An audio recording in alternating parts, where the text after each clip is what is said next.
Hello everyone, myself Prashant Tyagi, legal intern from Team Lexus and Company.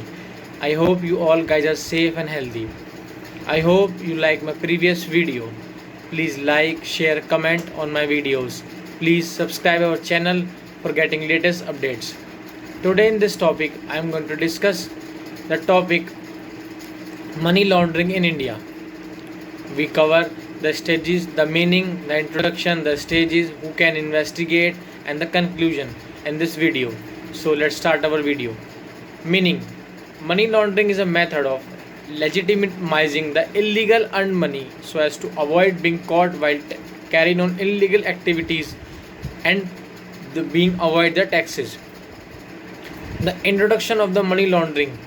In India, the Prevention of Money Laundering Act 2002 came into force on 1st July 2005. Section 3 of the Prevention of Money Laundering Act 2002 says, directly or indirectly, attempts to indulge or knowingly assists or knowingly is a part or is actually involved in any process of activity connected with the proceeds of crime and projecting it as an untainted property shall be guilty of offense of money laundering.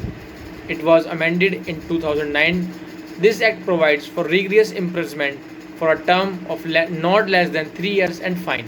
The banks are required to keep record of all transactions for 10 years and furnish the information to the director appointed by center within prescribed time.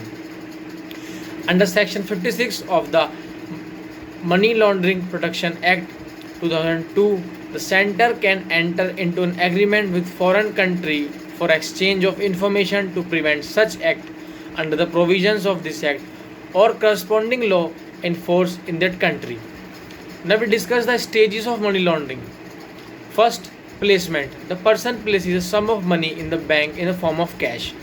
This is the riskiest stage as the banks are required to report high value transactions. This money is usually broken in similar amounts and then places in banks. Second stage, layering. At this stage, the money is transferred into various overseas anonymous bank accounts in the countries where banks have secrecy codes. The money is invested then in the purchase of valuable things like diamonds, gold, ships, properties, etc. Third stage, interrogation. The illegal money appears legal can be used by launderer.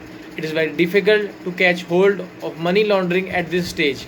The investment done in the layering stage can now be sold and the money having received appears to have been acquired by legal means.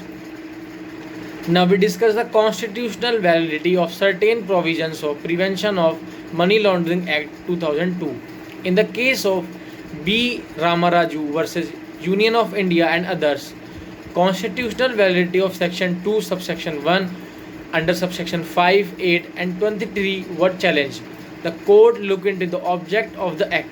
The property in the possession of any person other than the one who has been charged with for committing the offence can also be attached and confiscated.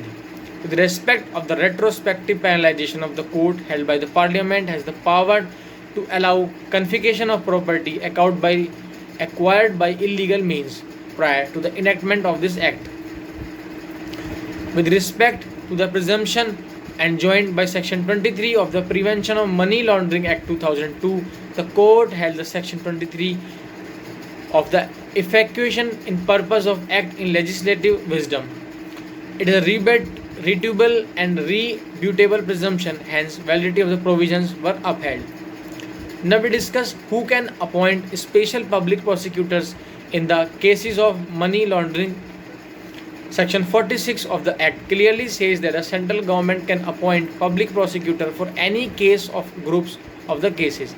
In the famous case of a Center of Public Interest Litigation and others versus Union of India and others, which is a 2G spectrum case, the court held to deal with the issue of the appointment of a special public prosecutor to the conducting proceedings on the behalf of Central Bureau of Investigation and Enforcement Directorate.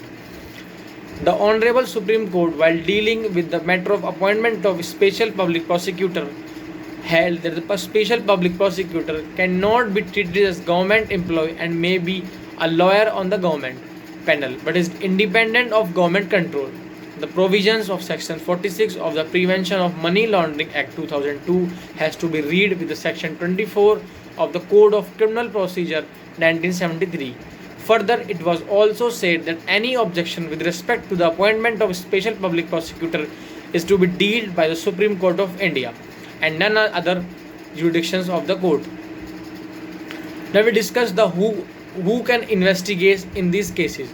As per the Section 44 of the Prevention of Money Laundering Act 2002, the investigation under the Prevention of Money Laundering Act is within the jurisdiction and the domain of the Enforcement Directorate. If the matter requires a systematic, scientific, and analyzed